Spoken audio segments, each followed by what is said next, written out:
CBSE class 12 chemistry हमारा chapter है amines और हम डायजोनियम सॉल्ट्स पढ़ रहे हैं। अगला क्वेश्चन है question number 61, complete the following reaction. तो यहाँ आपके पास 3 रिएक्शन है, 3 पार्ट का क्वेश्चन है और 3 मार्क्स का भी है। यह क्वेश्चन ऑल इंडिया 2013 में 3 मार्क्स का पूछा गया था। एक बार आप इस क्वेश्चन को ट्राई करिए, फिर हम लोग आगे बढ़ते हैं। तो सबसे पहला रिएक्शन जो हमारा है वो हमारा कार्बिल-एमीन रिएक्शन है। कार्बिल-एमीन में क्या होता है कि आइसोसाइनाइड बनता है। तो यहाँ पर NH2 है, तो यहाँ पर आपका RNC, R क्या है, इथाइल ग्रुप है, तो इथाइल आइसोसाइनाइड फॉर्म हो जाएगा। अगला क्या हमारा बेंजीन डाइजोनियम क्लोराइड है और H2 है। रूम टेम्परेचर H2O से OH आ जाता है, तो आपका फिनॉल बन जाएगा और ये आपके बाय प्रोडक्ट N2 और HCl, ये गैस है, रिलीज होगी। अगला हमारे पास क्या है, एनिलीन को पहले डाइएजोटाइजेशन रिएक्शन, तो यहाँ बेंजीन डाइजोनियम क्लोराइड और फिर H2OH+ से आपका फिनॉल बन जाएगा। तो ये A हो गया आपका और ये B हो गया। ठीक है, तो ऐसे रिएक्शन सिंपल रिएक्शंस आते हैं, पर आपको ध्यान रखना है, इसको लिखने का तरीका भी आपको देखना है। ठीक है, आप पूरा रिएक्शन लिखे अच्छे से, है ना। और जिसके जिसके नाम आपको पता हो वो आप चाहें तो लिख सकते हैं, ऐसे पूछा नहीं है पर फिर भी लिख देंगे तो ठीक रहेगा, जो सिंपल कंपाउंड्स रहते हैं।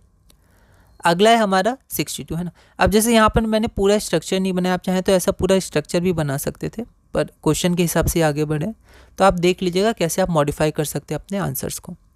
क्वेश्चन नंबर 62 में क्या है, give the structures of A, B and C in the following reactions. तो यहाँ हमारे पास 2 रिएक्शंस हैं, आपको A, B और C बताना है। यह क्वेश्चन दिल्ली 2013 में 3 मार्क्स का पूछा गया था। एक बार आप इस क्वेश्चन को ट्राई करिए, फिर हम लोग आगे बढ़ते हैं।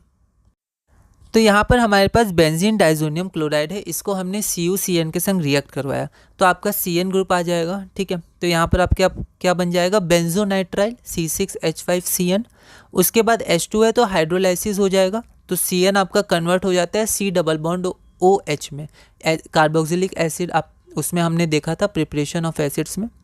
तो C6H5C डबल बॉन्ड OH। ठीक है, और आप NCERT ज़रूर देखिएगा। ठीक है, कई क्वेश्चन है इसमें जो NCERT के हर टॉपिक से नहीं आए, तो कई इंपॉर्टेंट टॉपिक बच जाते हैं, पर इसलिए आपको NCERT के सारे क्वेश्चंस एक एक लाइन और इन टेक्स्ट हो, चाहे आपके सॉल्व हो, चाहे आपके बैक एक्सरसाइज क्वेश्चन हो, सब अच्छे से देखना है। ठीक है, तो कम से कम NCERT और PYQ तो आप अच्छे से करिएगा ही, उसके बाद आप और भी जगह से अपने नोट्स बना सकते हैं, प्रैक्टिस बहुत करिएगा। ठीक है, फिर NH3 हीट, तो यहाँ आपका एमाइड का फॉर्मेशन हो जाएगा। तो ये C हो गया अमाइड, B हो गया एसिड और A हो गया आपका नाइट्राइल या साइनाइड।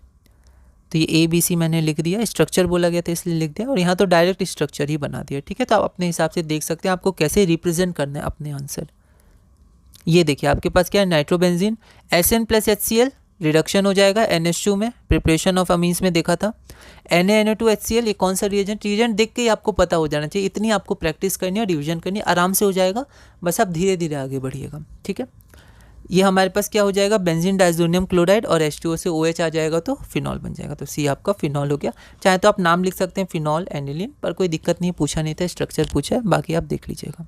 ठीक है, अगला क्वेश्चन है हमारा question number 63, right chemical equation for the following conversion. तो फिर से हमारे पास ये कन्वर्जन है। यह क्वेश्चन दिल्ली 2012 में 3 मार्क्स का पूछा गया था। एक बार आप इस क्वेश्चन को ट्राई करिएगा, अगली वीडियो में हम इसे सॉल्व करेंगे।